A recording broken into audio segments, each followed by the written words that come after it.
Era un confinamiento, pero no sabemos muy bien si sería o será el último. Hay redes clientelares, hay grupos, hay cofradías, hay hermandades, hay fraternidades que están en toda esta pomada. ¿Podríamos hablar de que ese 8% es la esperanza blanca? Es una cifra muy interesante porque es un tamaño suficiente para inducir una reacción mimética a escala global. Todos los que confían en salvadores externos que nos van a redimir, a salvar de nuestras condiciones internas, al final son manipulados. Los que están detrás de ese diseño, de esa matrix psicopática, ya saben que les queda muy poco tiempo y por eso están apretando el acelerador.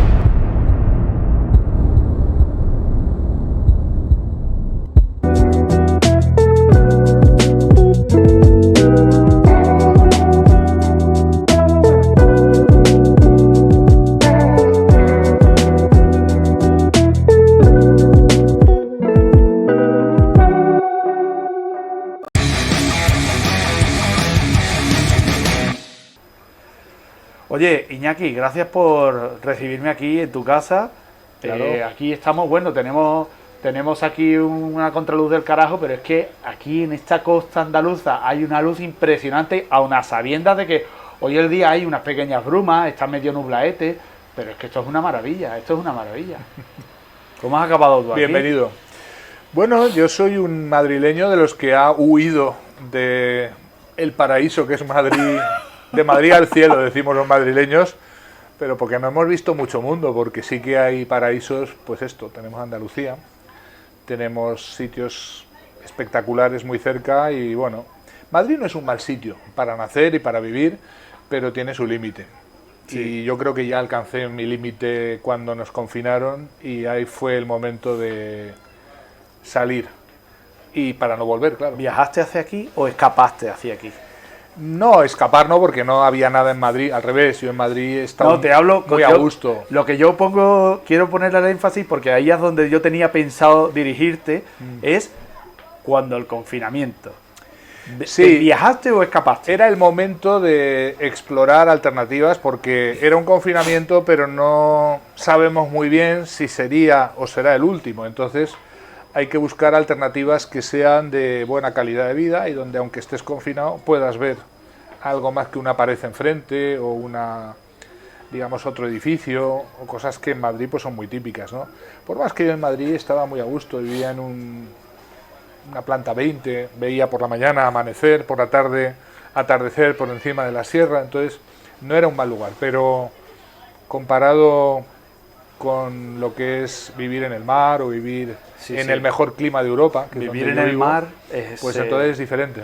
Vivir en el mar es una cosa impresionante. Yo te quiero contar una cosa. Yo desde el minuto 1 he sido muy crítico con este gobierno, siempre. Yo no.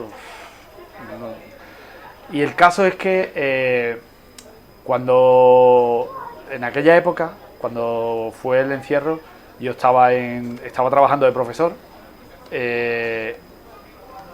y de cara al público también, con la gente que yo veía, aquí, en el campo de Gibraltar, que es donde yo vivo, hay mucha industria pesada además. Y el tema es que días previos al encierro, yo recuerdo perfectamente decirle a una señora que estaba, yo le decía, estamos al pique de un repique de que nos encierren y de que paren la industria. Acuérdate, y la mujer me decía, ay, es que hay un virus, es que... Yo le decía, señora, que es todo mentira, que es todo mentira. Me decía, ¿cómo va a ser mentira? ¿Cómo va a ser mentira? Y a los 3 días cerraron. A los 3 días cerraron. La pregunta que yo te quiero hacer, Iñaki, es ¿cuáles fueron los condimentos necesarios para que con ese caldo de cultivo se consiguiera encerrar a la gente y la gente no rechistó? Es que yo no cabía en mí. Yo decía, ¿por qué la gente no protesta? Es que no lo entendía. Digo, ¿cómo es que la gente no protesta? Es que no lo entiendo. Es absurdo que la gente haya aceptado, pero por favor, hubiera sido impensable encerrarnos en los años 90. Éramos putos vikingos. ¿Cómo consiguieron de una forma tan sencilla? O a lo mejor no fue tan sencillo. ¿Cuál fue el caldo de cultivo para conseguir que nos encerraran y que la gente no protestara? Bueno, las razones son múltiples, pero quizás el hecho de que el confinamiento de 2020 no es una cosa que surge repentinamente de la nada, sino que hay toda una serie de experimentos previos que van en el mismo sentido del sometimiento libremente consentido. El ir dando la vuelta media vuelta a la tuerca, un poquito más, es una estrategia que ya se utilizó en la Alemania nazi, porque quien estudió cómo se consiguió convertir a la nación más avanzada del mundo de la época, que era Alemania, con todos los premios Nobel, con todos los grandes descubridores, con todos los grandes compositores y todo lo que es la Alemania de los años 30, 20, 30, cómo se pudo convertir a la Alemania de aquella época en una nación prácticamente que hizo las barbaridades que se terminaron conociendo después, a base de una política gradualista, de ir apretando un poquito cada vez, sin apretar demasiado, y ir presentando los cambios que hubieran sido inaceptables como necesarios, tampoco tan graves. Y esto es lo mismo que hemos conocido en las últimas décadas. Se van sometiendo a las poblaciones a cambios graduales que primero se estudian y después se ponen a prueba, por si se pasan de frenada, retroceder. Y en esa política de ensayo y error llega un momento en que el famoso símil de la rana hervida, ¿verdad?, es lo que nos ayuda a entender. La mente se va aclimatando y lo que hubiera parecido brutal, un choque brutal, va pareciendo normal y aceptable. Y sobre todo, en el caso del confinamiento, que en mi opinión es una operación psicológica a gran escala, a escala mundial, no es nada original decirlo, lo que ocurrió es que además se puso una razón, digamos, de bien común y una razón de supervivencia, que es lo que faltaba para rematar la operación, y es decir que era para salvar vidas o para evitar contagios o para evitar males mayores. Entonces se consiguió confinar a las poblaciones, pero también en algunos países como Argentina el confinamiento duró meses y meses, casi un año. En países cercanos no terminó a la misma altura. Entonces ahí se ve que el experimento fue variable. ¿Por qué la población se somete a estas cosas? Porque hay un trabajo previo de aclimatamiento, de insensibilidad o insensibilización, y cuando tú vas matando el nervio social, llega un momento en que ya no hay reacción. Y esto es muy conveniente para aquellos que dirigen lo que yo denomino la matrix psicopática, que es, bueno, pues todo un entramado que nos llevaría mucho tiempo a analizar, y que por diferentes razones, bueno, que tú has analizado muchas veces en tu canal, aunque nuestro canal no es un canal que hable de geopolítica, ni de política siquiera, pero sí obviamente analizamos lo que pasa, y el descubrimiento es que hay detrás de todas esas operaciones pues un plan que está concertado y que, aunque puede ser paranoico decirlo así, ese plan se va cumpliendo y va teniendo una serie de fases. El resultado, pues que una población europea avanzada, formada, es capaz de ver con ojos normales el no salir de casa, el dejar de ir a trabajar, el cerrar industrias, cerrar pequeños negocios que se terminan arruinando. Claro. Piensa aquí en Andalucía, toda la hostelería prácticamente arruinada, y todo eso en función de un bien que nunca fue demostrado, de unos supuestos expertos que nunca existieron, de un supuesto virus del que muchos pues cuestionan obviamente la misma existencia. Efectivamente, por eso yo pienso que para llegar a ese punto, todo este decorado que todo, creo que me faltan ingredientes. Creo que son ingredientes muy importantes. Entonces, esos ingredientes podríamos decir que fueron colaboradores o colaboracionistas necesarios e imprescindibles. Y creo que desde los organismos públicos se colaboró. Bueno, aquí hay, claro, la clave de bóveda de todo es cómo es posible poner de acuerdo a tanta gente al mismo tiempo, gente que no tiene por qué estar al corriente del plan, que no tiene por qué estar al corriente, digamos, de los últimos objetivos finales. Pero bueno, vamos a hablar de una sociedad que lleva mucho tiempo siendo penetrada. Pongamos el ejemplo de los medios de comunicación, que están siendo desde hace ya muchos años primero subvencionados y luego mantenidos artificialmente en vida, Efectivamente. porque están bajo perfusión, están directamente recibiendo en vena, algo que les ayuda no ya a mantenerse, sino es la pura supervivencia. Entonces ya tienes los medios de comunicación que están prácticamente entregados a lo que digan aquellos que tienen el poder de mantenerlos en vida. Luego están los personajes públicos que con ocasión del experimento salieron adelante y se pusieron, digamos, de moda, ¿no? Y claro, pues muchos están dispuestos a, con tal de estar en la pomada, decir lo que haya que decir, mantener el relato o incluso crearlo. Y luego directamente hay algunos que esos yo creo que son mucho más imputables, o por lo menos moralmente responsables, que son los que además recibieron ingresos económicos por decir blanco lo que era negro y negro lo que es blanco. Efectivamente. Y estoy hablando de un sector enorme que, bueno, pues que en algún momento ya se está saliendo toda esa información, pero yo creo que todo esto irá saliendo. La pregunta del millón es ¿cómo es posible que tantas personas a la vez, unos por afán de poder, de notoriedad, por puro postureo narcisista a otros, sí, o por simplemente devolver los favores económicos que han recibido durante los últimos años a manos de las industrias que los han, digamos, prebendado, cómo pueden apostar a una, digamos, conducta que ha convertido a la sociedad en una víctima? Porque estamos hablando de un proceso de victimización en masa. Y aquí viene la clave que conecta con mi trabajo como investigador, como psicólogo, es la extensión en la sociedad de una serie de dimensiones internas que yo claramente asimilo a la psicopatía y al narcisismo. Ahí quería yo llegar. Estamos en una sociedad que desde hace mucho tiempo ya camina hacia una narcisistización, por llamarla, es un palabra, pero hay que utilizarlo, ¿no? Poblaciones que son cada vez más carentes de autoestima y por tanto más necesitadas de todos los aderezos que el narcisista requiere, que es el poder, la fama, el dinero, el aplauso, la notoriedad. Y ya claramente también decirlo, personas que han perdido el nervio moral, la conciencia moral, para las cuales, pues, digamos, los elementos básicos de una conciencia moral humana ya no existen. Si existieron en alguna época, porque este es un gran descubrimiento que hemos realizado desde la psicología en los últimos años, la psicopatía puede ser innata, pero también puede ser adquirida. Sí. ¿Cuáles son los elementos que permiten a una persona que no era psicópata convertirse? Pues una socialización, un proceso que es gradual, que es insidioso, que no es de un día para otro, pero que va transformando a una persona normal en un psicópata. Y esto es la noticia inquietante. Personas que no lo eran pueden transformarse por ciertos procesos que yo he descrito ya hace muchos años en psicópatas integrados.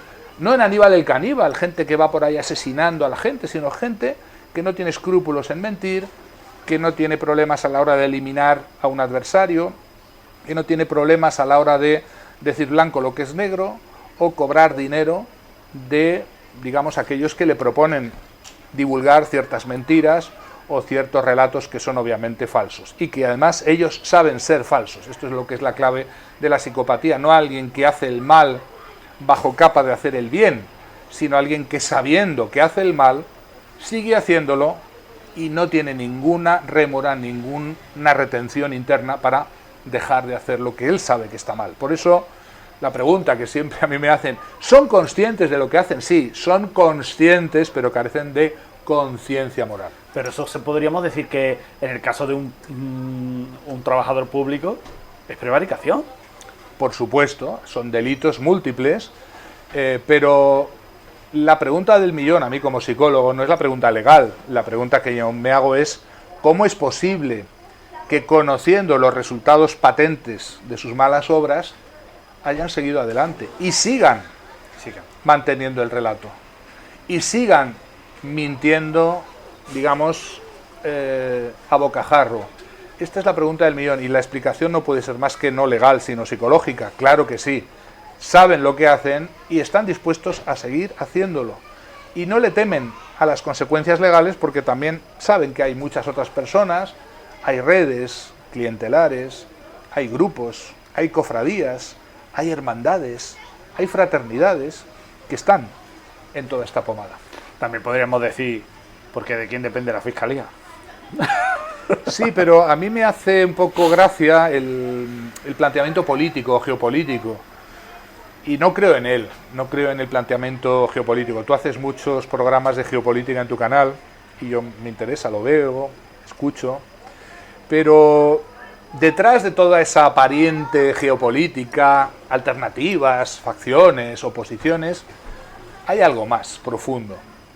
Y es un diseño mucho más anterior, mucho más por arriba, que parece conspiranoico, pero realmente cuando tú analizas cómo evolucionan las cosas en décadas o ya digamos en siglos, vas entendiendo que debajo de una aparente contradicción hay un plan y hay un diseño.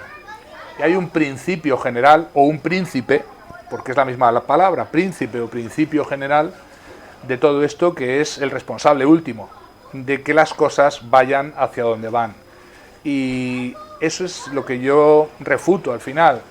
El postureo, el dar apariencia, el generar las oposiciones, el esquema dialéctico, ¿no? Donde la tesis, la síntesis, la tesis y la antítesis crean una síntesis, el orden que va a surgir del caos, todo esto es un diseño. Y hay que ir un poco más allá para salirse del juego y contemplar el juego desde fuera del juego. Estamos diciendo, es un diseño.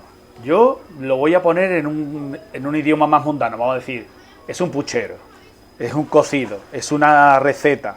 En esa receta necesito ingredientes para generar el todo. Creo que el fin del todo es el encierro y cosas que vinieron posteriormente. Estamos hablando de ingredientes, y en esos ingredientes hay psicopatía, hemos dicho. También puede haber narcisismo por parte de muchos intervinientes. El, digamos, salir en la tele, el ser famoso, el que te salude la gente por la calle, eso es muy fuerte. La especie humana es vulnerable a eso. Ahí están los narcisistas, y podría citarte unos cuantos, pero para evitar ofender o generar demandas legales, ¿verdad? No, yo no me refiero nunca a nadie con diagnósticos y mucho menos a gente, pero obviamente muchos de los expertos que han salido por las televisiones y supuestos especialistas en, hasta, digamos, vulcanólogos y gente que digievolucionada en tiempo real de unas expertises a otras según... Bueno, pues todo esto son, digamos, cosas muy humanas y muy lamentables porque son viejas como el mundo. El narcisismo es un ingrediente, el estar en el ajo, en la pomada, la propuesta que el mundo te hace, si sigues el relato vas a estar en la pomada y vas a ser considerado y tenido en cuenta. Pero luego, digamos, a mí me parece más preocupante la gente que con motivaciones mucho más brutales y perversas, sabiendo lo que hacen y sabiendo que lo que van a hacer y están haciendo produce víctimas directas, siguen adelante. Esto es lo que me parece más preocupante, y además cuando no les duele ninguna prenda de considerar también a los niños como posibles víctimas. Sí. Y a mí esto es lo que me ha parecido algo de grado superior, y por tanto que me hace pensar que están verdaderamente muy preocupados para pasar ciertas líneas rojas, o de alguna manera que por alguna razón saben que les queda poco. Si seguimos añadiendo ingredientes a nuestro cocido, a nuestro puchero, creo que hay un ingrediente que es fundamental, que es el tonto útil. Siempre en todos los circos mediáticos y en todas las confabulaciones y conspiraciones, siempre hay alguien que tiene que ser el tonto útil. Cuando hablamos del colectivo médico o del colectivo de los enfermeros y tal, yo conozco muchos médicos y muchos enfermeros que no pasaron por el aro, que no, podríamos decir que entran dentro de ese 8% del que hablaremos después, pero creo que hay un 92%, bueno, habrá muchos que recibieron prebendas y habrá otros muchos que se lo creyeron de cabo a rabo. ¿Fue importante la participación de la existencia de este tonto útil es muy importante en todo el tinglado, o quizás no es para tanto? Yo desde hace algunas décadas manejo digamos, un conocimiento especializado sobre por qué ocurre la mayoría de los fenómenos humanos, muy especialmente la violencia, que es lo que yo más he investigado, el maltrato psicológico, las violencias, y al final buscar la razón última de por qué personas normales participan en hechos atroces y brutales, no es solamente por recurrir a que son malos o psicópatas o que, digamos, son tontos útiles, son explicaciones fáciles y algunas pueden ser, obviamente que hay tontos útiles existen, psicópatas sin duda existen, saben lo que hacen y a pesar de todo lo hacen, pero la gran mayoría de la población se deja arrastrar de un modo mimético, esta es la palabra. ¿Qué es el mimetismo? Es una fuerza interior muy poderosa que gobierna la mayoría de los hechos humanos sin que los seres humanos nos demos cuenta y que consiste básicamente en imitarnos unos a otros. La tendencia a la imitación, que tiene su base en nuestras neuronas espejo, es un hecho absolutamente probado y comprobado, y además experimentalmente lo vemos cada día. En prácticamente cualquier ejemplo de comportamiento social encontramos que la fundamentación está en el mimetismo, que es la tendencia de nuestras neuronas espejo a copiar y pegar lo que otros seres humanos están haciendo, emulando nosotros ese comportamiento y creyéndonos originales, distintos, diferentes, pensando que eso se nos ha ocurrido cuando lo que es simplemente dónde va Vicente, dónde va la gente. Es decir, estamos copiando y pegando conductas. ¿Qué ocurre? Que cuando se trata de violencias, la violencia del otro me contagia y me convierto en un linchador. Lo mismo que cuando alguien se ríe, me termino riendo y no sé muy bien de qué. Me estoy riendo porque mis neuronas espejo emulan esa conducta. Lo mismo ocurre con la violencia y lo mismo ocurre cuando se genera una cierta dinámica social que se lanza a rodar y luego no hay más que esperar que poco a poco todo el mundo imite a todo el mundo. El tema de las mascarillas, el tema de los distanciamientos sociales, el tema de las alturas a las que el bicho volador funcionaba o no. Cuando tú lo analizas de cerca, descubres que no hay ninguna posibilidad de que eso técnicamente o científicamente sea así, pero simplemente porque todo el mundo sigue esa bola, la mayoría, incluidos los que sabían de la inutilidad de esos remedios, pues se apuntaban a ello. Entonces, no solamente están los psicópatas, no solamente están los tontos útiles, sino está una gran mayoría de la población que sigue a la mayoría. Entonces la mayoría es un poderoso atractor mimético.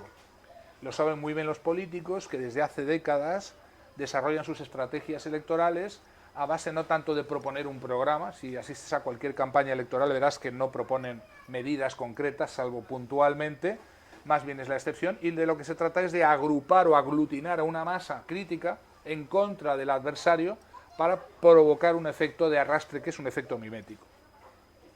En el confinamiento, este experimento social del que hablamos, funcionó el mimetismo.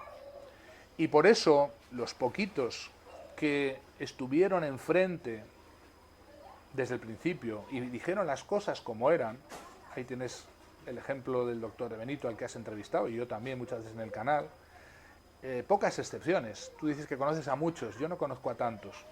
Aunque privadamente lo pudieran haber dicho, muy pocos mantuvieron el discurso público y estos pocos se vieron confrontados, aunque a veces dicen que no, a un muro de silencio, a marginación, a una persecución no directa, pero sí indirecta, a una eliminación radical de su presencia pública a través de los medios.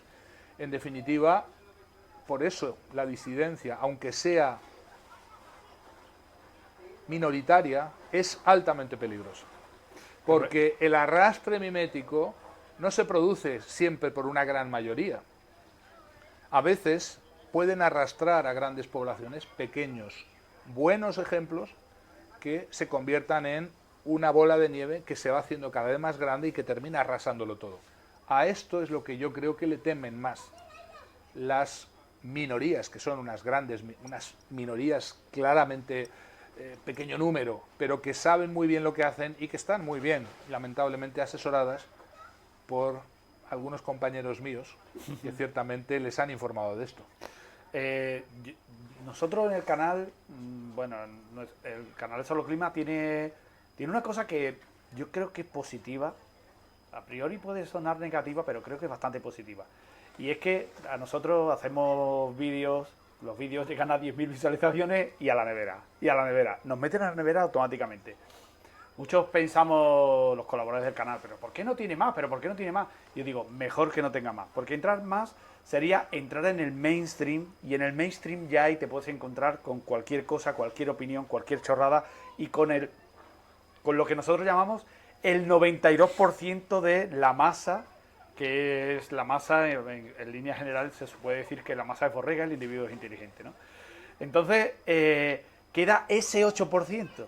Y ese 8% siempre decimos, hay un 8% de gente que no va a aceptar las normas, que se va a negar, y nosotros decimos, joder, es que aglutinamos a ese 8% en el canal. Cuando se agota ese 8%, son nuestras 10.000 visualizaciones, ya los vídeos no proliferan. ¿Podríamos hablar de que ese 8% es la esperanza blanca? Sí.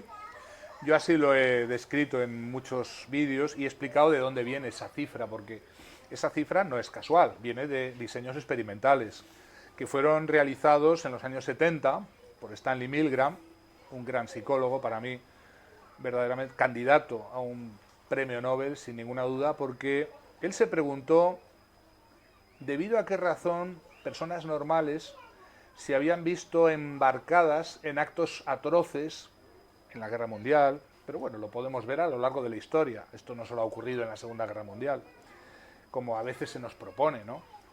Personas normales se ven arrastradas a hacer cosas terribles a los demás porque lo ordena alguien, ¿eh? El tema de la obediencia a la autoridad. Se manda o se obliga a un confinamiento y la gente obedece, aunque luego resulte ser ilegal, inconstitucional, etcétera. Bueno, pero da igual, porque la gente obedece. La gente, todos, ¿cuántos? Esa fue la pregunta, la hipótesis que se hizo Stanley Milgram. Hay una película magnífica que yo recomiendo a la audiencia de tu canal, que está además, creo que está en YouTube también, sobre el experimento y la vida de Milgram, que es una vida interesante. Y Milgram descubre, por hacer corto el cuento, como dicen los argentinos, descubre que hay un porcentaje de personas que, no importa lo que mande la autoridad, se resisten a hacer cosas cuando éstas son inmorales o crueles o producen víctimas, ¿no? El experimento consistía básicamente en ir asignando a un conejillo de Indias una serie de órdenes de dar descargas eléctricas cada vez que el presunto sujeto experimental, que era un actor, se equivocaba en unas tareas, e ir aumentando la dosis de descargas eléctricas hasta que las últimas dosis eran casi mortales, ¿no? ¿Qué porcentaje de la población iría hasta el final dándole al botón de cada vez más descargas eléctricas? Era la pregunta, y es lo que contestó los estudios, que luego han sido replicados por muchos otros experimentadores, y estamos hablando de un 8%. Ese 8% son personas de diferente cultura, nivel de formación, no tiene nada que ver ni con el cociente intelectual, ni con la formación. No hay variable, digamos, habitual que explique. Hay algo internamente que les hace ser personas incombustibles a que alguien mande algo y ellos obedezcan ese algo simplemente porque lo manda la autoridad, cuando la orden implica hacer daño a alguien o portarse mal con alguien o producir un daño. Y este 8% es una cifra muy interesante porque es un tamaño suficiente para inducir una reacción mimética a escala global. Es la posibilidad de una reacción en cadena, una reacción nuclear, la que puede provocar un cambio social. Entonces, a lo que la Matrix psicopática le teme sobre todo es a que de ese 8% de disidentes, sí o sí, pase lo que pase, que son, digamos, incombustibles, no voy a decir que son incomprables, porque todo el mundo tiene vamos a decir, yo no estoy muy de acuerdo en que todo el mundo sea comprable, pero sí, desde luego, no podemos garantizar, ni por nosotros ni por los demás, que puedan ocurrir cosas bajo presión, bajo coacción, bajo amenaza, pueden pasar cosas. Pero ese 8% es un porcentaje suficiente para provocar una posible reacción en cadena que se llevaría por delante todo. Entonces, hay que impedir o evitar el inicio de la reacción en cadena, porque después es imparable. Me parece súper interesante lo que me estás contando, porque es que estoy alucinando, estoy entendiendo ahora por qué había tanto interés en silenciar la disidencia, porque las El disidencias porcentaje se era silenció. pequeño, pero el porcentaje pequeño puede convertirse en cuestión de horas en un escalamiento mimético, se llama así. ¿Qué es un escalamiento mimético? Alguien que imita a alguien, ya son dos, y ya son dos modelos para que sea imitado por un tercero. Cuando el tercero imita a los dos primeros, ya son tres, y por tanto se va agregando un número de imitadores, para bien o para mal, porque la violencia crece así.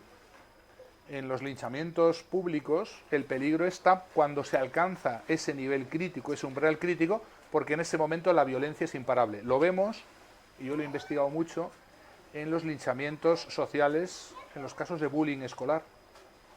En el bullying hay 4 fases, primera, segunda, tercera y cuarta. En las 2 primeras se puede detener el proceso porque aún no ha escalado a escala, digamos, social, pero cuando se alcanza el nivel crítico en tercera, cuarta fase, lo único que se puede hacer por el niño acosado es sacarlo, y es lo que se hace, sacarlo del aula porque si no lo matan. Y esa realidad que lo vemos en la violencia psicológica, en el bullying, ocurre igual en todos los demás fenómenos miméticos. Una vez alcanzado un cierto umbral, los procesos son imparables y van hasta el final. Y la masa que se imita unos a otros ya no tienen, digamos, dirección. La dirección de esa masa es ella misma. Es un fenómeno que quizá la física explica mucho más. Claro, con una y a reacción esta nuclear. reacción social en cadena es a la que de verdad le tienen miedo las denominadas, no me gusta el término, élites, y sobre todo la matrix psicopática, porque es donde las cosas se salen de madre y no hay control sobre ellas, y ahí es donde el resultado puede ser nefasto para sus intereses. Mira, yo cuando estaba de profesor, yo recuerdo que yo me metía en la clase y nos obligaban a todos los profesores a tener las ventanas abiertas, las puertas abiertas, todo abierto y ventilado y todos con mascarilla.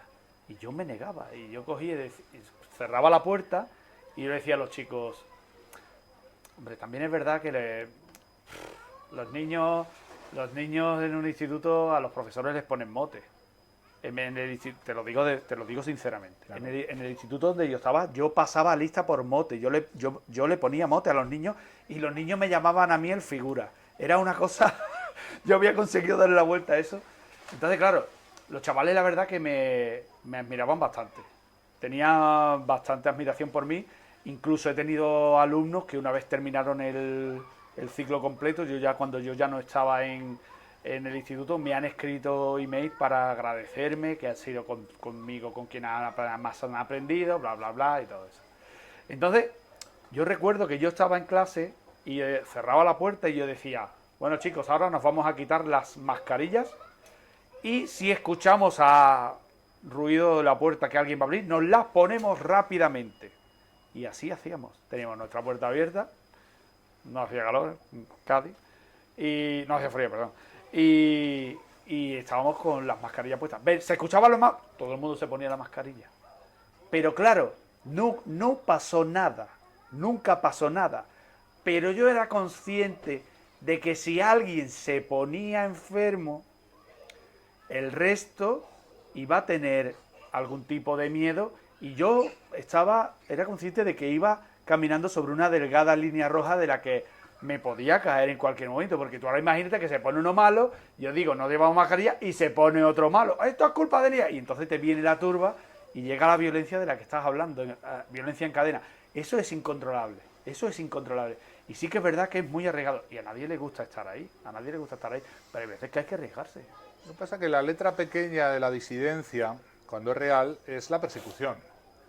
No como seguridad de que va a haber persecución, pero como posibilidad, desde luego. Entonces, en ese 8% del que hablábamos hace un momento, se percibe que esa posición es bastante robusta en la medida en que no es dependiente de lo que vaya a pasar o de las consecuencias negativas que pueda tener esa desobediencia a la autoridad, sino que es más importante el criterio regulador interno, lo que sería la norma moral que tiene el individuo, de determinarse y juramentarse a no hacer nunca algo que vaya en contra de su conciencia porque esté vulnerando el derecho o la dignidad de otro ser humano. Y eso es lo que es más preocupante, porque preocupante para, digamos, la matrix psicopática. El problema es siempre que esos individuos son incombustibles, son irreductibles, son generalmente incomprables, tienen una perspectiva, vamos a decir, trascendente. No hacen las cosas por lo que pueda ocurrir a sus vidas o a sus patrimonios o a sus carreras profesionales, sino porque creen o tienen unos valores que son trascendentes, están por encima de lo inmanente, de lo crematístico, de los intereses humanos, los intereses creados, profesionales. Entonces, esa persecución es casi asegurada en cierto momento. Y sobre todo, tú lo has citado hace un momento, cuando alcanzas un cierto umbral de notoriedad, presencia pública, alcance mediático, es cuando puede resultar peligrosa tu presencia como disidente. Entonces, ahí es donde muchos han entendido el interés de agazaparse, mantenerse agachados, de no, digamos, llamar mucho la atención y mantenerse en una posición modesta y humilde, pero, bueno, pues contundente dentro del alcance que pueden tener esas, digamos, disidencias o esa información que se puede ofrecer y que, en el caso mío, se ofrece a todo el mundo que la quiera entender, pero no todo el mundo entiende hasta dónde llega la profundidad de la madriguera. Y por eso muchos son los llamados y pocos los elegidos de poder ir hasta el final a la hora de entender hasta dónde va lo que yo explico acerca de cómo la psicopatía puede ser innata, y suele ser en muchos casos innata, pero también la hay sobrevenida. Esto es muy inquietante, porque muchos pueden convertirse en psicópatas teniendo las mejores intenciones iniciales, pero terminando convirtiéndose en lo que muchos con ocasión de este experimento se han convertido, y no lo eran. Y lo mismo con el tema de la disidencia. Muchas personas creen que ser un disidente en ciertos momentos es un destino glorioso, heroico, fabuloso, y que van a terminar siendo aplaudidos por una masa que al final coreará su nombre y lo inscribirán en letras de oro. No, el destino más típico y habitual de un verdadero disidente es acabar en la hoguera. Es acabar en la cruz, acabar en la hoguera, en la marginación, en la marginalidad o en el psiquiátrico, directamente ingresado. Entonces, hay que explicar esto, y hay que explicarlo porque la visión romántica del héroe romántico que se enfrenta a todos, Superman, chorizo con pan, ¿verdad?, contra todo el mundo, es una visión que no es realista. No digo que pueda ser divertida tenerla un poco cuando tienes una edad infantil, pero cuando vas creciendo te tienes que dar a ti mismo la mala noticia que quizás, si tú mantienes una posición ética, siguiendo tu conciencia moral, quizá tu final no sea un final feliz, a nivel humano, a nivel inmanente, pero sí se habrá conseguido un resultado bueno, positivo para la humanidad en su conjunto, y ahí sí que desde esa perspectiva trascendente tu vida ya habrá tenido un sentido y habrás conseguido alcanzar tu propósito profundo de vida, que ciertamente todos tenemos. Pues me parece muy interesante que estés abriendo ese melón, porque era lo que yo te quería, a donde yo te quería entrar ahora. Desde mi punto de vista, creo que cuando yo estudiaba en el instituto, yo quiero recordar, segundo debut era filosofía, en tercero debut era psicología, o del revés, se cambiaba en el instituto, no me acuerdo. Yo tuve que leer Walden 2, que era teoría de la conducta, y bueno, y estudiamos Freud, y creo que esto, en una sociedad moderna como en la que vivimos aquí en España, creo que está súper de actualidad. Por supuesto. Y pienso que quizás durante el encierro, la pandemia y todo esto que hemos vivido a partir de 2020, ha servido como investigación para los psicólogos y para los profesionales del ramo. Y lo que yo te quería preguntar era, ¿es posible que haya una intención de ese 8%, porque ese 8% es un grano en el culo de los poderosos, ¿es posible que exista una intención de ese 8% reducirlo y aminorarlo a largo plazo a través del sistema educativo? Porque es que es una cosa que yo veo en mis hijos. Lo veo en mis hijos. Entonces, ¿es posible que el sistema educativo vaya buscando esto? Sí, pero eso se consigue con un 92%. No es difícil volvemos a entrar en el 8%. El objetivo del sistema educativo, y estás hablando con un profesor de casi 30 años de antigüedad, yo voy viendo desde hace 30 años la diferencia entre las generaciones que van llegando. Yo llevo dando clase a alumnos que tienen 20, 19, 20 años, están en segundo, tercero, algunos de cuarto con las, digamos, optativas, pero voy viendo la diferencia. ¿Y cuál es la evolución para mí más notoria? Primero, una descalcificación del cociente intelectual progresiva, por llamarle así elegantemente, es decir, unas generaciones cada vez más superficiales, más poco formadas, más poco informadas. Por tanto, ¿qué tiene de interesante tener gente que no tiene recuerdo histórico de ninguna historia que no conocen? Pues que son más manipulables, ¿eh? Eso es siempre así. Pero también gente más conformista. Es decir, personas que han dejado de ser jóvenes y rebeldes sin causa para convertirse en jóvenes y conformistas, pero con la sensación de ser rebeldes sin causa. Es decir, se pone la rebeldía en chuminadas, en cosas superficiales, en adscripciones de género, de sexo, que pueden tener su relevancia, pero que son inocuas verdaderamente para lo que estamos hablando. Entonces se va distrayendo la atención con lo que yo denomino armas de distracción masiva. Las armas de distracción masiva consiste en llevar la atención del público para un lado mientras el mago hace el truco por otro. Y es lo que estamos viviendo. Con la sensación que tienen estos jóvenes de ser, digamos, los más originales, los más creativos, los más rompedores, los más provocadores de digamos, escándalo. Y al final, cuando tú observas a qué resultado aboca eso, es a una sociedad más conformista que nunca, a una juventud menos combativa que nunca. Si en nuestra época, cuando teníamos 15, 14, 18 años, hubieran ocurrido los fenómenos que estamos viviendo hoy, en 2024, a nivel internacional, habría habido protestas, manifestaciones, la paralización de la universidad, la paralización de los institutos. ¿Tú lo has visto? No. Yo tampoco.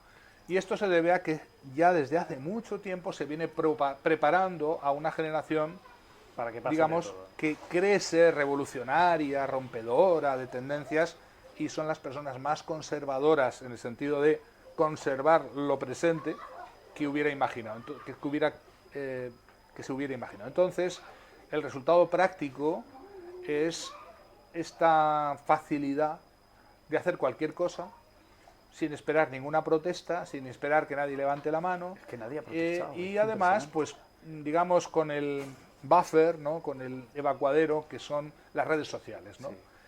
Todo lo más es que alguien tuitee algo, algún improperio, alguna tal, y pues los activistas de nuestra época, yo no tengo Twitter desde hace años, creen que poner un Twitter, digamos, insultando, o metiéndose o poniéndose crítico, eso va a cambiar la realidad. Y es un arma perfecta para evacuar un cabreo, una frustración con ningún coste social y ningún peligro para el orden establecido. Bueno, yo me acuerdo, yo por ejemplo, a Pablo Iglesias, por ejemplo, yo lo odio, pero a muerte, porque yo me sentí engañado por él. Porque a mí me conquistó con su canto de sirena y yo pensaba que él venía a derribar el R-78 y yo me involucré muchísimo en ese movimiento. Y después me di cuenta de que nos había engañado todos. Pablo Iglesias utilizaba lo que tú estás diciendo. Pablo Iglesias decía, no se quitaba de la boca, sois la generación más preparada de la historia. Y la gente se lo creyó. Bueno, eso es adular el narcisismo social, ¿eh? ¿Qué hacen los psicópatas para conquistar a sus víctimas? Eres la mujer más guapa que jamás he conocido, nunca he conocido una persona como tú. Son mentiras, pero halagan el narcisismo de la víctima y esta pues cae mucho más fácilmente si es narcisista que si no lo es. Yo digo, la gente piensa que lo digo en broma, pero lo digo en serio y con conocimiento de causa. No hay nadie más vulnerable a un psicópata que un narcisista, y suelen ser víctimas preferidas porque son facilísimas para un psicópata esas víctimas, porque están dispuestas a creer cualquier mentira, viven contándose mentiras toda la vida. Cuando el psicópata les dice sois la generación más preparada de la historia, o cuando otros les vienen a decir que sos la más guapa del barrio y nunca conocía a una mujer como vos, utilizó esa broma, ¿verdad?, en los cursos y seminarios y conferencias, esa víctima está dispuestísima a creerlo. Y por tanto, la vulnerabilidad de una sociedad es tanto mayor cuanto más en la mentira vive y cuanto más los poderes públicos regalan los oídos a la población con estas mentiras. Ya te he hablado de la descalcificación intelectual de nuestras generaciones que yo llevo viendo año tras año desde hace 30.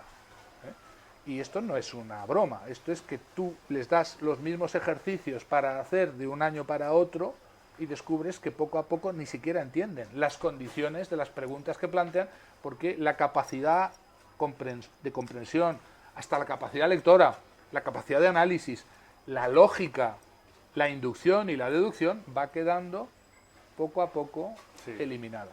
Y eso interesa siempre mucho, que el que está enfrente no entienda, no comprenda, no asocie, no sepa sumar, no sepa restar, no sepa hacer una regla de 3. ¿Por qué? Pues porque esos son los elementos que siempre han favorecido que la gente despierte y se dé cuenta, me están engañando. Esto no es así. Oye, esto no suma, esto no cuadra, esto no es así. Y eso siempre tiene un beneficiario, unos beneficiarios. No es un proceso que, digamos, degenera espontáneamente, porque la ley de la entropía va haciendo que el universo va perdiendo fuerza hasta que, muerte térmica, terminaremos todos prácticamente desaparecida toda capacidad intelectual y toda capacidad de sorpresa. No, esto es un diseño, esto está querido, esto está provocado, y como siempre hay la pregunta que hacerse, que es: ¿a quién beneficia el crimen, no? El crimen, si se puede hablar, que obviamente es un crimen contra la humanidad. Pero estamos hablando en España, en Europa, y no muy lejos hay otras culturas que están al revés, adquiriendo un potencial intelectual, apostando por una creatividad, informando de verdad a sus jóvenes generaciones, que nos van a barrer. Sí. Nos van a barrer, no, nos están barriendo ya. Nos están barriendo. Y entonces, esto es lo que en Europa y en Occidente la gente no imagina. Seguimos mirándonos al ombligo y pensando que lo nuestro y que nosotros y que somos el mundo. No, que somos el universo. Vete a Asia, vete a China, vete a países de ese entorno y vas a ver lo que viene. Tú has viajado bastante, has sido marino y conoces la diferencia que hay. Entonces eso está ya, eso viene ya, y eso es lo que nos va a terminar de llevar por delante. Yo te quería decir una cosa, porque has dicho una cosa súper interesante, porque has hablado de que el narcisista es la víctima perfecta para el psicópata. Claro. Hostia, yo pensaba que normalmente el psicópata era un narcisista. Sí. Pensaba que iban las dos Así cosas es. juntas. Te lo explico. Todo psicópata es un narcisista, y además extremo o maligno, porque no existe nadie más que él o ella. El psicópata es narcisista por su arrogancia, su prepotencia, su actitud, digamos, absolutamente centrada en sí mismo, como un narcisista. Pero no todos los narcisistas son psicópatas. ¿Cuál es el elemento diferenciador? El narcisista sufre enormemente. Sufre porque se sabe inadecuado, se sabe limitado, sabe que en lo profundo carece de autoestima, y por tanto su comportamiento exterior, que puede ser terrible y lesivo y vulnerador del derecho de los demás, y abusivo, porque producen un tipo de abuso llamado así, abuso narcisista, pero tiene en el fondo, en el trasfondo, una sensación de inadecuación que pretenden ocultar a los demás y que intentan compensar, porque es una conducta compensatoria, con todo lo que los narcisistas hacen, ¿verdad? Pero sí hay una conciencia moral y también hay un sufrimiento en origen, y hay algo que no digamos, no es parecido a lo de la psicopatía. La psicopatía es una completa carencia de conciencia moral.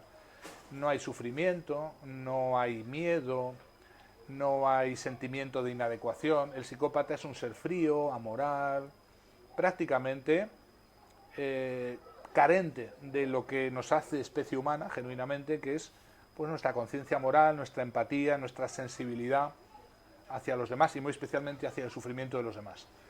El psicópata carece de esto y por eso todo psicópata, claro que sí, es un narcisista extremo o maligno, pero no todos los narcisistas son psicópatas, afortunadamente. ¿Qué tienen en común también? Bueno, pues que los psicópatas, por una razón, y es que no se ha descubierto reversibilidad de esa condición, no hay vuelta de ahí. El que entra o el que nació así no tiene regreso de esa condición, o hasta ahora no se ha descubierto.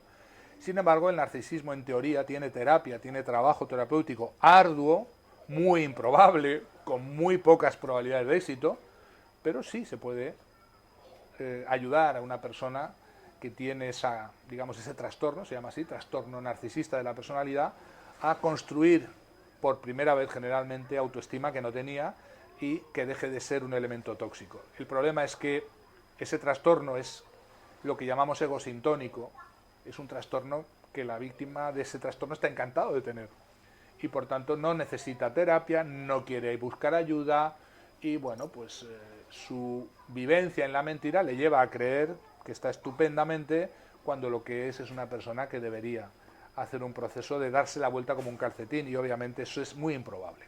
Pero tengo una pregunta interesante y es que pienso que el psicópata, al mismo tiempo es psicópata y narcisista, el narcisista que desarrolla psicopatía es una persona peligrosa. En cambio, lo que yo entiendo de lo que me estás diciendo es que un narcisista, que no es psicópata, un narcisista, aunque no quiera tomar terapia y aunque él diga, no, yo estoy bien como estoy, en el fondo es una persona débil. Claro, esto es lo que mucha gente no entiende, porque el comportamiento exterior de un narcisista es arrogante, prepotente, es orgulloso, es soberbio, es una persona que da la apariencia de una seguridad que no tiene.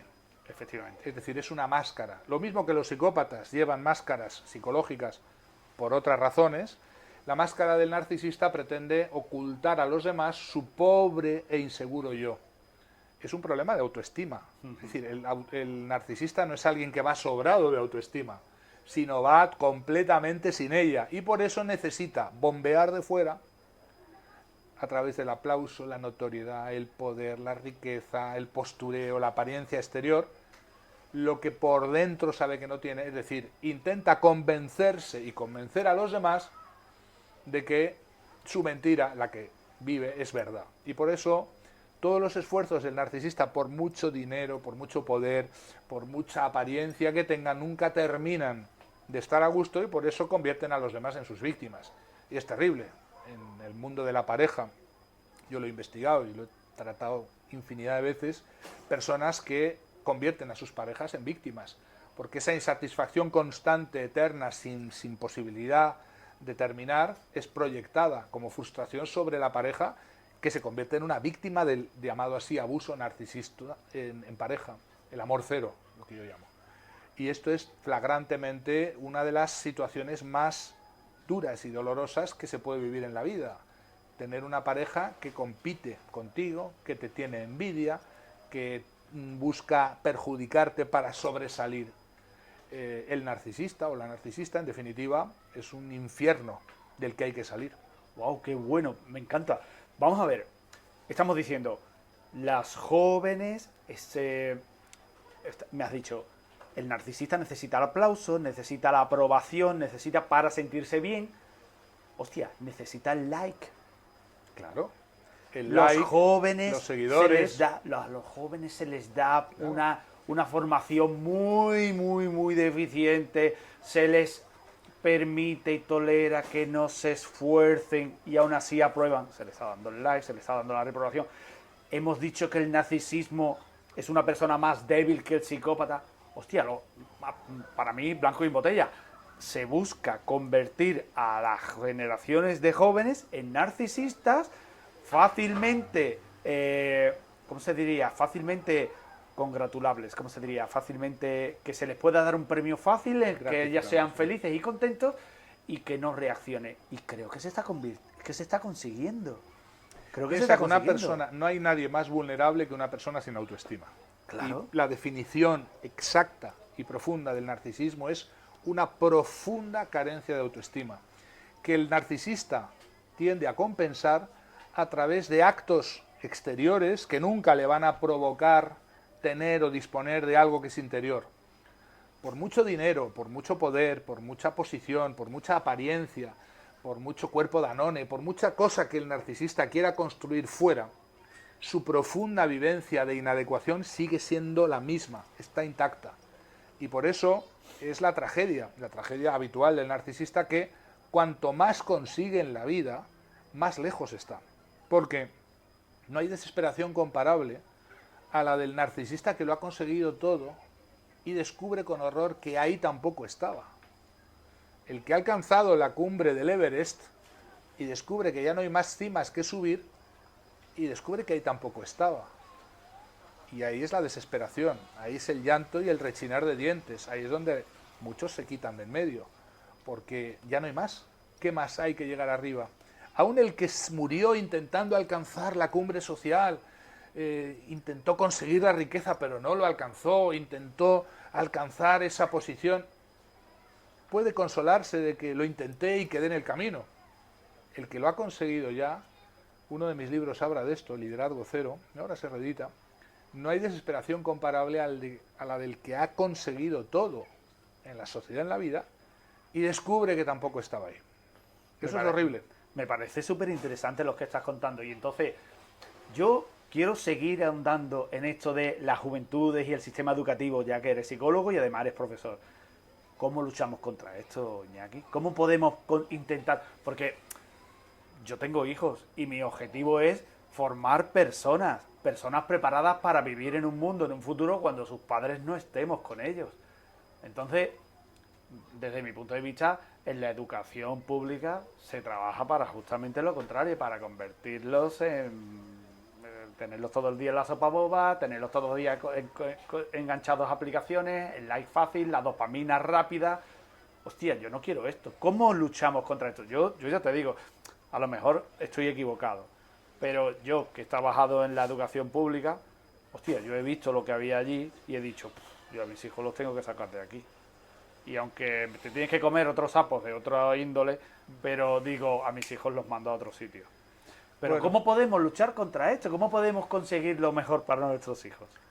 Lo primero es que quizás deberías dejar de idealizar la educación privada respecto a la pública, porque los mismos fenómenos ocurren en la educación privada, claro, que en la pública, con la diferencia que además tienes que pagar un plus por esa educación privada, contra la que yo no estoy ciertamente, para nada. Pero yo te contesto cómo yo lo he enfocado en mi vida. Yo soy un profesor, llevo 30 años dando clase en la universidad pública y antes estuve muchos años dando formación en el sector privado y soy psicoterapeuta. Entonces, a nivel colectivo, la formación de las jóvenes generaciones me parece crítico, elemental, esencial, y la transformación social, pero a un nivel individual. Yo desconfío mucho de los fenómenos de masa, esos que vienen a salvarnos. Tú has puesto el ejemplo de Pablo Iglesias, pero podemos seguir con otros ejemplos más recientes después, y lo que viene, y lo que ahora está ahí, y lo que ya viene de camino. Bueno, todos los que confían en salvadores externos que nos van a redimir, a salvar de nuestras condiciones internas, al final son manipulados. Y generalmente todos esos liderazgos carismáticos suelen ser narcisistas o directamente psicopáticos, lo cual se comprueba enseguida, no hace falta que pase mucho tiempo, porque los psicópatas se definen por sus comportamientos externos. Claro que hay una dimensión interna, pero no hay ninguna duda de que el psicópata va a lo suyo, manipula a los demás, utiliza a las personas hasta que ya no les sirven y entonces las deja tiradas. Nada nuevo bajo el sol.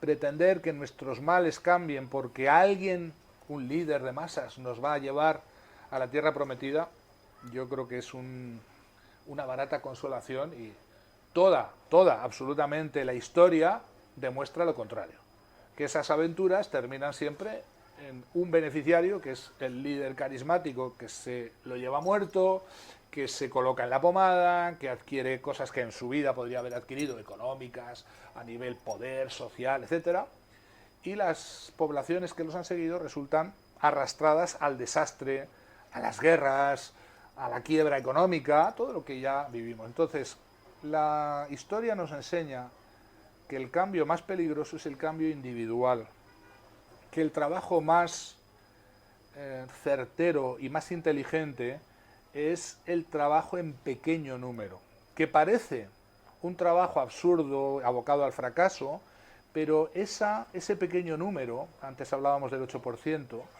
es el posible fermento que después en una sociedad muerta, destruida, embaucada y seducida, porque hay que hablar de la gran mayoría de la población, está dormida, vive en un trance del que no es consciente, y porque tú les llames para que despierten de ese sueño no van a despertar, y menos en masa. Ese despertar se hace a nivel individual. Lo vemos todos los días en la psicoterapia. Personas que han sufrido particularmente el embate de narcisistas en pareja, o de psicópatas, o que han sufrido el mobbing, o gente que sufrió el bullying, y que necesitan para salir adelante abrir los ojos y despertar, se convierten ya no solo en antiguas víctimas, salen adelante, sino se convierten en agentes sociales de cambio. Personas que, como han sufrido enormemente y han tenido que pensar y reflexionar y han sido frecuentemente excluidos de la sociedad, de los grupos, de estar en la pomada, se han convertido por la misma necesidad de salir adelante en elementos de cambio. Y ese es el trabajo que yo llevo haciendo toda la vida y en el que confío. Vale, que tengo un canal, que tiene seguidores, pero yo no aspiro a convertirme en un gran canal y en un gran agente social, y menos en un político, y menos en un líder de... Hay que huir de todo eso. La sabiduría consiste en apartarse lo más posible del poder, de la fama y de la notoriedad, porque esa combinación son las que conducen a una persona normal a transformarse en un psicópata. Entonces, y no depende de las buenas o malas intenciones. Depende de que esos elementos, el poder, la notoriedad, la fama y el dinero, psicopatizan, quieras o no. Y por eso hay que manejar todo eso como si fuera nitroglicerina, con mucha precaución y con mucho cuidado, porque con la mejor buena intención del mundo hemos visto personas estupendas convertirse en psicópatas. Pero entonces la pregunta, yo de lo que entiendo de tu respuesta es que la solución no puede venir en masa, tiene que ser una solución individual, pero hostia, es muy difícil, ¿eh? Yo ya te digo que yo pienso en mis hijos, yo digo, ¿cómo yo les ayudo? Por ejemplo, mi hija es bastante a su rollo, que me gusta mucho que sea así, pero mi hijo, por ejemplo, lo veo tan influenciable, es tan influenciable que yo digo, madre mía, ¿cómo? Cometes el error típico de los padres que sobreprotegen a sus hijos. Sí, que totalmente. Es pensar que protegerlos en un jardincito los va a mantener intactos, los va a preservar, los va a hacer algo bueno. Todo lo contrario. Si tú quieres que tus hijos estén despiertos, sean agentes de cambio, no sean de la masa, tienes que permitir que caiga sobre ellos una cierta persecución. Es decir, que generen los anticuerpos. Si te pongo un ejemplo, yo soy una persona creyente, no es ningún secreto para los que me siguen, yo no me oculto, no soy un predicador ni un televangelista, pero soy una persona creyente. Y yo no envié a mis hijos a un centro religioso ni de lejos. Yo mismo viví mi formación en un centro que en la época, y estamos hablando de épocas donde en España, digamos, funcionaban las cosas de otra manera, era muy, muy difícil proponer ciertas ideas o planteamientos. Y claro, las personas creyentes ahí no éramos ni populares, ni, éramos populares en la pomada, ni para nada éramos del mainstream. Y eso, sin embargo, produjo en mí un afianzamiento mucho más fuerte que lo que podría haber sido el vivir en un centro religioso, donde se cantaba las lores a María, o se rezaba el rosario, se iba a misa todos los días, etcétera. Y yo a mis hijos hice lo mismo. Cuando ya tuvieron edad, fueron a un centro que no era para nada, y mis hijos, sin ninguna participación, ni protección, ni sobreprotección, se han convertido en personas que han mantenido sus ideas, también su fe, y ahí están. Entonces, si tú quieres mantener o, digamos, preservar a tus hijos de que sean conformistas, tienes que dejarles que se expongan a lo que hay y que desarrollen el anticuerpo, que desarrollen el músculo, por decirlo así, sí, para resistir, porque de lo que se trata aquí es de resistir. La palabra no es disidencia, es resistencia. Disidencia es una cosa intelectual, mental, intrapsíquica, casi espiritual, del mundo privado, ¿no? Sí. De lo de dentro. La resistencia es inteligente. A veces es confrontativa y a veces es elusiva. Cuando se puede confrontar, se confronta, y cuando no, como tú hacías con tus alumnos, lo hacíais por detrás, porque no cabe más remedio. Claro. La prepotencia y el orgullo de ir de frente y de querer encima triunfar es simplemente que vas a ser el más bonito del cementerio. También tiene un poco de componente narcisista ser así. Y además está la bienaventuranza narcisista de que vas a ser el héroe romántico que todos van a aplaudir, vas a tener una calle en el centro de Madrid algún día y que todo el mundo dirá tu memoria, bendecirá tu memoria. No. La mayor parte de los grandes disidentes de la historia no son figuras públicas, ni reconocidas, ni tienen sus nombres en las calles de las grandes ciudades. Son gente muy anónima y que han contribuido a un cambio social que no les será reconocido, ni les será reconocido, ni falta que hace. Pues mira, después de tener esta charla contigo, me voy a ir de aquí con muchas nuevas ideas y con muchas cosas en claro. Pero es que me ha chocado mucho, porque yo siempre he pensado, bueno, lo que me has dicho va un poco en esa línea, siempre he pensado que el sistema educativo no tiene solución, que el sistema educativo la única solución que tiene es darle la vuelta como un calcetín. Creo que el gran problema son los profesores. Yo personalmente creo que los profesores, sobre todo los jóvenes que han crecido educados en un sistema donde han comido o han bebido del progresismo, cuando son profesores sin haber estado trabajando en una empresa privada, imparten progresismo.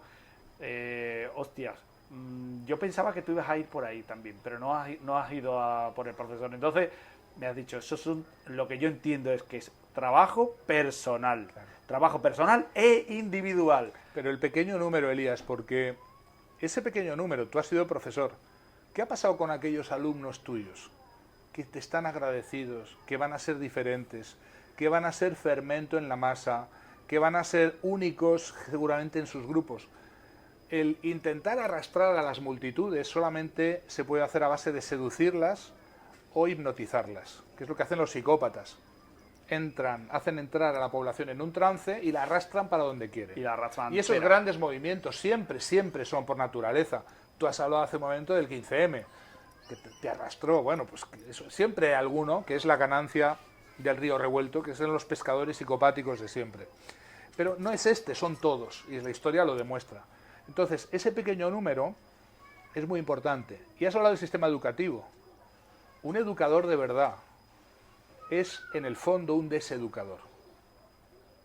Un educador de verdad es un rompedor del trance. Si hay algo que yo me tengo que asegurar de mi paso por la universidad o del paso de mis alumnos por mis clases, es que tienen esa oportunidad, esos meses que van a estar conmigo, para despertar del trance. Y yo me las tengo que arreglar para explicárselo, cantárselo, bailárselo de mil maneras, para que al terminar la asignatura, que va a durar 4, 5, 6 meses, hayan despertado. Los antiguos jesuitas decían, entrar con la suya y salir con la nuestra. Tú tienes que utilizar el sistema educativo para ayudar a despertar a tus alumnos de un trance del que no van a despertar de ninguna manera. Y todo lo que les están dando en el biberón educativo desde pequeños contribuye a seguir durmiendo, a mantener el sueño, a seguir pensando que son estupendos, que son magníficos, que todo está dicho y que hay que no votar a los malvados de enfrente, que son esos malos, o aquellos del otro lado, que también son los malos. En definitiva, es el arma de distracción masiva que es la educación.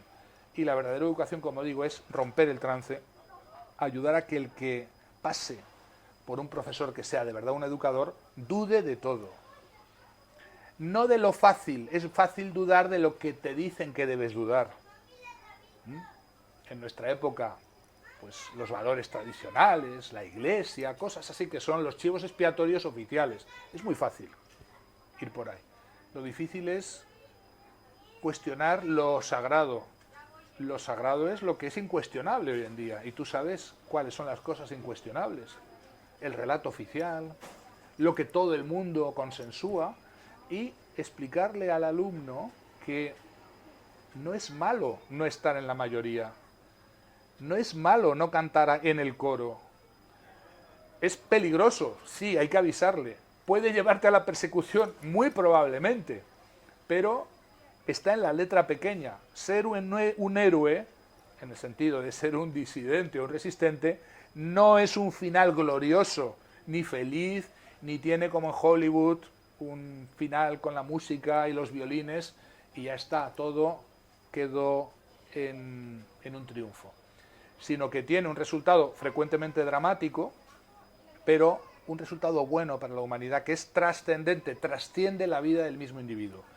Y dirás que todos los alumnos que hayan pasado por tus clases, quizás no todos hayan despertado, bueno, pero aquellos que hayan despertado se han convertido en un cambio real, que ha fermentado la más allá donde está. Y tu trabajo como docente, como educador, no me gusta la palabra docente, como educador de verdad, como rompedor del trance, es un cambio social real que no sabes hasta dónde puede haber llegado. Ni tú lo sabrás nunca, ni falta que hace, para que no se te suba el narcisismo a la cabeza. Y por eso el relato de estos verdaderos héroes son héroes anónimos, son del pequeño número, están aquí, están allá, y cuando los conoces, y poco a poco en la vida los vas conociendo porque te vas conectando y descubres que en diferentes niveles, en sitios que no lo hubieras imaginado, no siempre en el sistema educativo, pues te encuentras con personas que siguen poco a poco haciendo ese trabajo, que es un trabajo terrible para la matriz psicopática, porque va horadando las bases profundas del sistema. Un día, no muy lejano, yo creo que no es muy lejano, las propias contradicciones del sistema se lo van a llevar por delante. No hace falta que venga nadie a demoler el sistema. El sistema se está cayendo. Tú lo sabes por los análisis que haces, pero no porque van a venir del otro lado a salvarnos o de aquel lado, sino porque el mismo principio fundamentador de la sociedad no es válido y hará que ésta implosione y se derrumbe. Y después de ese caos, es lo que pensamos algunos, de un caos que puede ser terrible y que se va a llevar a mucha gente por delante, físicamente, llegará algo que es otra cosa. Algo de lo que no se puede hablar porque está más allá de, es la utopía, es un lugar más allá de todo el lugar.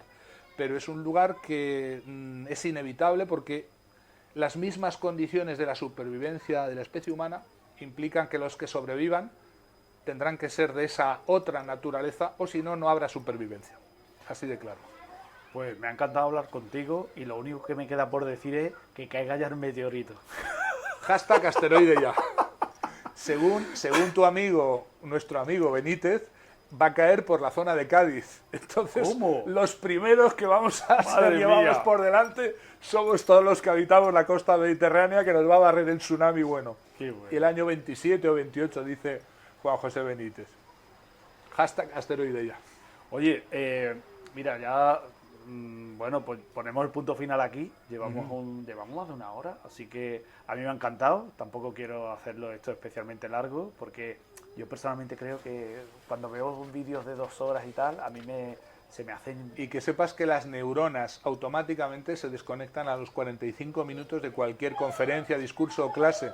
Por eso las clases universitarias se rompen siempre en fragmentos de 45 minutos. ¡Qué bueno! Entonces, a partir de los 45 minutos, aunque tú sigas hablando, el cerebro del que está delante se ha desconectado ya. Aunque él no quiera, es igual, su cerebro pues se desconecta. me gusta mucho. Yo eso medio lo hago, pero no sabía por qué, pero... Sí. Es que, joder, es que ver un vídeo de 2 horas a mí ya me... Entonces yo digo, bueno, pues entonces ponemos punto y final aquí. Iñaki, estupendo. Muchísimas gracias a ti por venir. por invitarme. Bienvenido. Y solo me queda una cosa por decirte. Durante todo tu speech, durante todo el tiempo que has estado hablando, se me ha aparecido una película un montón de veces en la cabeza. No sé si la habrás visto. Es una película que participó en un festival de cine en Alemania, era de bajo presupuesto, y era muy buena. Yo la vi, me la descargué, incluso traducida al español, La Ola. No sé si la has visto. No la conozco. Si no la has visto, yo la tengo guardada en mi disco duro, donde guardo las grandes joyas que se cruzan a lo largo de mi vida, en mi vida, y digo, esto se guarda aquí. Te la voy a pasar. Porque es que es alucinante. Y es como, desde en un instituto, a través del sistema educativo, un profesor llega como un líder, empieza todo el mundo a decirle que cómo fue posible que pasase lo de lo que hizo Hitler y cómo se pudo echar. Yo os voy a demostrar. Y entonces empieza a hacerle, empieza a trabajar en la mente de los alumnos, y al final al profesor lo detienen porque monta una secta. Entonces la película es buenísima, y lo que tú me estabas diciendo, digo, lo tienes que ver. En la vieja, antigua batalla cósmica, que es en la que seguimos, el bien contra el mal, la gente cree que son los buenos contra los malos y que esto siempre es evidente. No. En los dos bandos están la verdad, por un lado, y la violencia, por el otro. La violencia quiere expulsar a la verdad, pero a base de expulsarla no hace más que hacer que la verdad sea cada vez más flagrante. Por eso ese trabajo del que hemos hablado hoy, de despertar, de romper el trance, de educar, de verdad, que es deseducar a los, digamos, futuros borregos del rebaño, es un trabajo que, paradójicamente, a base de ser perseguidos, los disidentes, los verdaderos, los resistentes, lo que hacen, los que lo hacen, es ponerse cada vez en dificultades mayores, porque es imposible que no termine esa verdad amaneciendo para todos aquellos que perciben y observan ese proceso antiguo, esa persecución, esa vieja batalla donde a base de expulsar la verdad, esta se hace cada vez más evidente para todo el mundo. Por eso, los que están detrás de ese diseño, de esa matrix psicopática, ya saben que les queda muy poco tiempo. Y por eso están apretando el acelerador, y por eso estamos más cerca que nunca de una victoria, pero que no es directa, sino que tiene un recoveco muy inquietante, que es lo que vamos a vivir y seguramente veremos tú y yo. Pues con mucha ansia por ver eso que viene. Iñaki, muchísimas gracias por haberme recibido. Gracias a ti, Elios. Gracias por venir.